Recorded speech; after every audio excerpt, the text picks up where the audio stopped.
Bien, tout d'abord, les moyens de paiement sont au cœur des échanges économiques et impliquent donc une visibilité directe par les clients et constituent un service essentiel. Ensuite, ils forment un lien naturel avec la liquidité et tirent de nombreux services connexes. Les paiements à une fois, les crédits, l'assurance, le change, et pour les entreprises, des services comme le cash pooling ou la facturage. Et enfin, des réglementations comme la DSP1 et la DSP2 les ont positionnés comme un levier de désintermédiation pour les nouveaux entrants et constituent de fait une ligne de front pour les banques. Alors on peut citer 3 enjeux principaux pour les banques. Le premier qui est l'évolution des usages et la pression du marché, notamment associée aux fintech mais aux nouveaux entrants de façon générale, qui demande une accélération de la digitalisation, donc expérience fluide et simple, mobile et temps réel, ce qui suppose d'ailleurs des choix technologiques particuliers.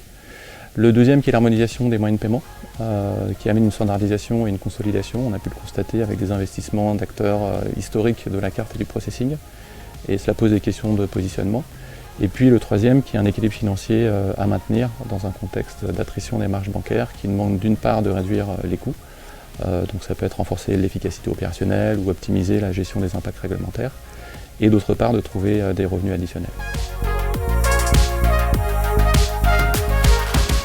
Et bien en face de ces grands enjeux, on peut définir 3 grandes transformations réalisées par les banques.